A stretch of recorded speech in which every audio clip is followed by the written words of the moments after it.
Yeah, I just want to really encourage everybody to explore outbound as an option. I think inbound and referrals are great. However, I look at those as bonus. That you can't build a repeatable process and scalable growth without some sort of sales process in play. This is the Agency Profit Podcast, the podcast for agency owners that want to run a more profitable business that doesn't depend on them. Introducing your host, CEO and co-founder of Parakeeto, Marcel Pettipaw.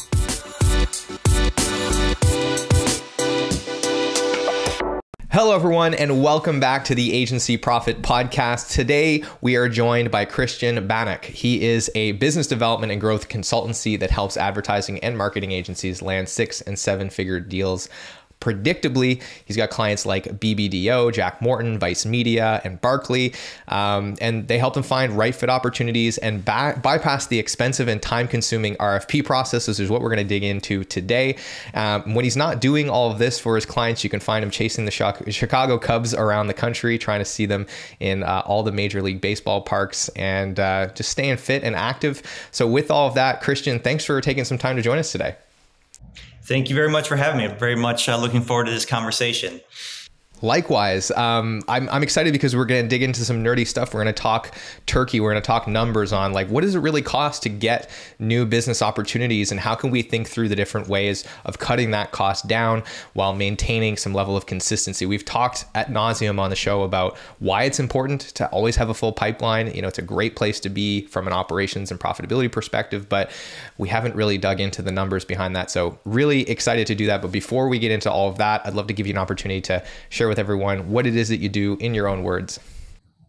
Yeah, great. Well, again, thank you for having me here today. So as you had mentioned, Christian Banach is my company. We are a business development and growth consultancy. We work with advertising agencies and marketing services companies. And our value proposition is really helping them land 6- and 7-figure opportunities predictably. And what we find is that, most agencies are relying on word of mouth, referrals, maybe some sort of inbound RFPs, which is great. However, that is not predictable. You don't necessarily know when they're going to come in, who they're going to come in for. And we believe that there's, a better way to go about generating new business and really winning the type of clients that you want with some level of predictability. And what led you to start your company and start doing this for multiple agencies? How did you get here? Yeah, well, it's been an interesting journey for myself. I was an agency owner way back when I was in high school. Actually, I kind of stumbled into this. I actually started a company that was more of a concert promotions business in high school, and it grew very rapidly. We were working with Lady Gaga and Pitbull and some really big artists. And along the way, got introduced to experiential marketing, which was a natural extension of, concert promotions, and was doing work with Allstate and Disney and some other really great companies.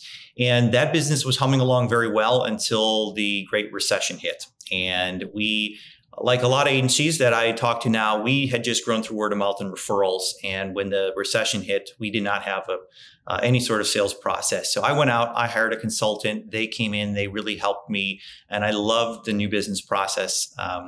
I was at a kind of a point in my life, though, after a couple of years of kind of struggling on after the recession, that I was ready for something different. And I loved the business development side so much that that's where I wanted to spend my time. So for the last maybe 10 years, I've been working in different business development roles, small agencies, bigger agencies, independent holding companies, but always with a focus on biz dev. And what I found was that my secret sauce, my superpower was really that generating those top of the funnel leads. And that's where I focused a lot of my energy on. And then in the back of my mind, I had wanted to do something else again. Once you're a business owner, I think it's hard to get that out of your system, but I wasn't really sure what or when or how. And then, the pandemic happened, and it felt kind of like deja vu all over again, with companies and agencies going out of business, struggling. However, I felt like I was in a different place, than I was the prior 10 years ago. So I, figured, what, this might be my calling. So I decided to leave the agency that I was at and form this company and help agencies just like that consultant had helped me 10 years prior. Awesome. So with all of that, we're talking about an important topic today, which is looking at the economics of your sales process, right? So important to have one that works. But also important to have one that's efficient. And I want to start with RFPs. That's usually kind of the next rung in the ladder when we go from word of mouth referrals, then it's RFPs, right? Like companies that are making it publicly available to say like, hey, we need some work and we would like you to, give us a bid or a proposal, and you're opting into that competitive process. Let's break down what it means to respond to an RFP and some of the costs that we might not be thinking about that go into that process, and how we can start to measure what it's actually costing us to go through that RFP process. Yeah, absolutely. And I agree. I think a lot of agencies default sort of to that. However, we find it's really it's a challenge, right? There's a lot of cattle calls, if you will, where 20 or more agencies might be responding to one of those. And sometimes, we find that these opportunities are rigged. The winner has sort of been determined before that RFP ever really hits the market. So you're fighting an uphill battle when you're playing that game. And, there's a variety of things that you're going to want to look at in terms of what the costs, come down to. I think from a high level standpoint, I've had numerous conversations with a lot of agency owners, and from my own experience, you could spend on the low end, maybe $10,000, responding to an RFP in labor or hard costs. I've heard up to a couple $100,000 for other pitches. One of the chief growth officer of Dentsu actually explained that their sort of process was they were allocating anywhere from 3 to 5% of the annual billings for responding to an RFP. So if it might be $1 million RFP, that could be a $30,000 or $50,000 investment. And when you're playing an odds game where you might only be winning 10, 20, 30%, you can kind of do the math then and figure out, you could be spending several $100,000 responding to RFPs in any given year, if not more, depending on how many you're participating in. And of course, I don't want this episode to turn into us poo-pooing on RFPs, but there are a lot of problems with them from my perspective as well as the profitability and operations guy. And a lot of it comes down to just the posture that it puts you in by default in the sales process, where you are inserting yourself as an order taker from the client from point one, like from the very beginning. And often the work that you win from RFPs tends to be not the most profitable work that you have, tends to be not the most well-scoped work that you tend to have. So, the argument that I hear a lot on the back end of this is like, oh, well, that's fine that we spent $100,000 to win $1 million RFP, but if your margin on that is going to be 10% at the end of the day, like then, maybe it's not okay, because in aggregate, you might not even really be making money on that outside of just keeping your team utilized. So let's talk a little bit about where do the majority of the costs come from in that process? Like if you were to break it down, how would you say, what are the major culprits that make it expensive? And how can we start thinking about, if we are still going to, approach companies that are putting out RFPs, how do we start to bring that cost down or get ourselves outside of that process? Yeah, it's a great question. Yeah, I think, one of the costs then is obviously is the biggest cost is our time. You can allocate or figure out how many individuals you have on your team that are participating, in the development of that RFP, everything from, the strategy and the research to the actual writing, developing, the pitching, very quickly, can add up. It's usually not one individual that's, putting this together, but, a team that is taking that approach. And those numbers obviously can add up, really, really fast. Then you can look at contractors. A lot of times you may be, maybe you're strapped in certain areas from a time standpoint. So you're reaching out to contractors. So now there's a real hard cost actually to go out and have certain things done, for you, which is also, a challenge as well. Then there's other, you might have to do some proprietary research or, other things depending how deep you want to take, this individual RFP response. So, as you can see, quite easily, these numbers can add up, pretty significantly. And you really then have to ask yourself as well, is that time best spent responding to that RFP with, perhaps a low chance of winning? And if you did win, what is the margin, like you had mentioned? Or are those hours better spent, in other ways? And so how can one think, if we're in a position now where that's the level of new business that we've kind of graduated to, we're responding to a lot of RFPs, maybe we're kind of playing the numbers game, we're starting to become cognizant that like, geez, this really is taking a lot of our time and we're not winning a lot of these. How do we start to level up from that? How do we start to get outside of the RFP process and maybe become the agency that was rigged to win it in the first place? How do we put ourselves in that spot? Yeah, that's the area that we really try to advise, clients on, is that there is a way for all of that to happen. And, it's really about trying to be more proactive in, who you're reaching out to and who you want to work with. And usually that involves some sort of a more proactive outbound approach. And I know in the agency world, we don't like to use the word sales, but it is sales. It's defining, first and foremost, kind of what are the problems that you are really good at solving. What type of, industries, types of companies are experiencing that problem, and proactively introducing yourself and getting in front of those types of prospects to, not necessarily to try to close a sale, immediately, because we know that there's a long sales cycle. They may not even be in the market for buying services like yours right now, but the idea is to build that relationship. So a number of different things could happen. Maybe you build that relationship up and you can win a small project from that particular client and get your foot in the door. And if you prove yourself out, you can win more additional business, maybe even that AOR type opportunity. If that doesn't work that way, then, you can also then build that relationship. So, maybe there is then an RFP that comes out that you get invited to that you wouldn't have been invited to otherwise, or you do get invited, but now you have that relationship. So to your point, instead of being just one of 20 agencies that were invited, you're one of the 20, but you actually have that relationship already with them. You may even know some of their pain points and challenges and what they want. So, your chance of converting and winning that business is exponentially higher. But it all revolves around being proactive and strategic in who you're reaching out to, why you're reaching out to them, and flat out just reaching out to them in the first place. Hey, it's Marcel here from Parakeeto, and I want to thank you so much for tuning in to today's episode and for being a listener of the show. We really appreciate you being here, and I hope you're getting a ton of value out of the episode. And if you are, do us a huge favor and leave us a review on iTunes, subscribe to the show, and share it with somebody else who you think might get some value. And if you are enjoying this kind of content, then I highly recommend you check out Parakeeto.com, where we've got tons of other free content like this and a bunch of great downloadable resources to help you grow your agency, like the Agency Profitability Toolkit, which is loaded with a bunch of great trainings, templates, cheat sheets, and other resources to help you improve your profitability fast. And it's helped hundreds of other agencies just like yours do the same. So with that, I'll let you get back to it. Enjoy the rest of the episode. I like that approach. Now let's dig into how you might actually go about doing that. So there's a whole section of this conversation where we start talking now about, we've covered it a little bit in terms of what might it cost you to do an RFP. You've got to look at how much time investment is going into that. And similarly with outreach, you can choose to do that in-house, or you can choose to outsource it to a company like yours.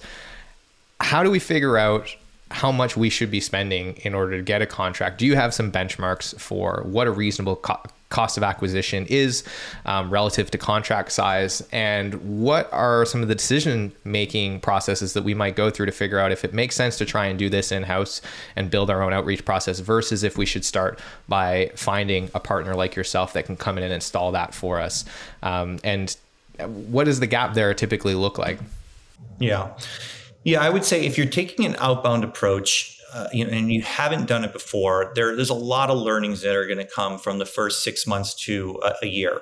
And, we do both. We advise clients that are trying to build an in-house system on their own, and we also are outsourced. So I don't have a skin in the game one way or the other. We do both. But generally speaking, if you haven't done this yet and you don't know the problems that you solve very well, you don't know the audience, you don't have the offers figured out, it can be, beneficial to outsource at first, get everything kind of figured out, get the numbers figured out, get the metrics, lean on the consultant in this situation ourselves to get all that figured out. And then you can move it in-house. I've found that process works fairly well, or even taking more of like a hybrid-based approach. Because if you're going to go out and you're going to hire a business development director, you might be spending $125,000, $130,000, for their salary alone, right? Then you got taxes, you got benefits, you got equipment needs that they have. You might have had to hire a recruiter to find them. There's an additional cost on top of that. So right off the bat, you have costs.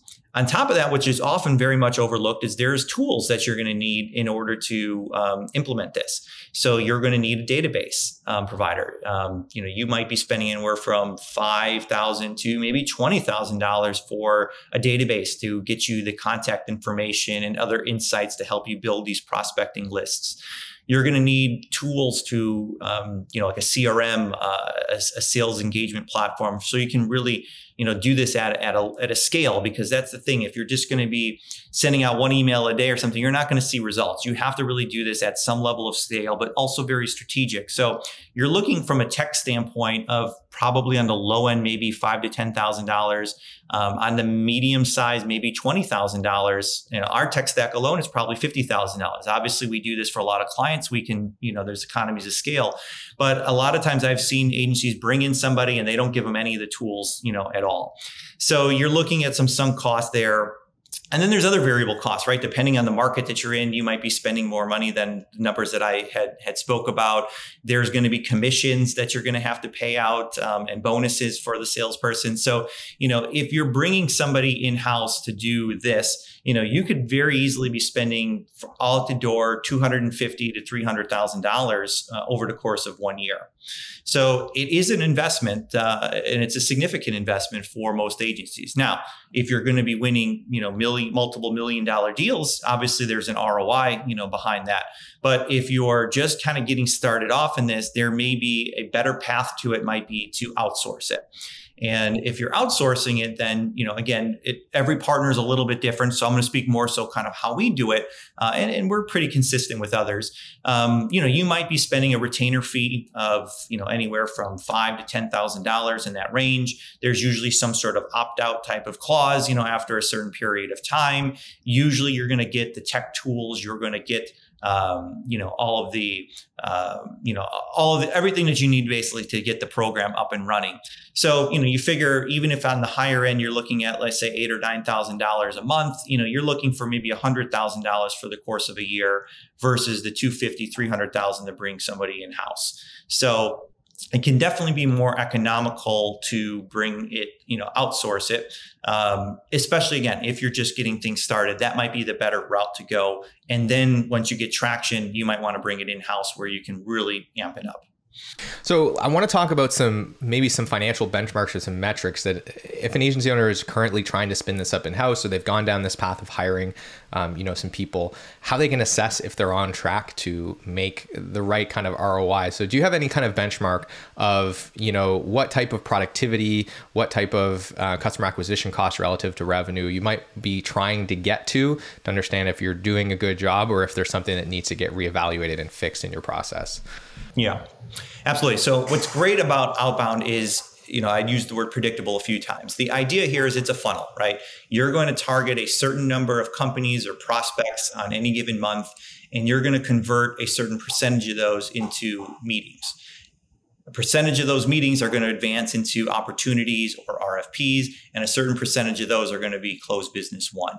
So you're going to want to figure out that metrics, and it does vary agency to agency, but we have worked with enough that we have some benchmarks that I can share. So generally speaking, if you have someone again that is good at doing what they're doing, that's another caveat to all of this. If this is somebody that you just hired out of college, you're probably not going to see the same results as somebody that has more experience. But generally speaking, we're seeing from the number of companies that you might reach out to in any given month, maybe 15 to 20% of those are converting into a meeting. So a workshop, a discovery call, something along those lines. So about, let's say 20% of those. From there, again, this is going to vary a little bit on your agency. How do you advance that to the next step?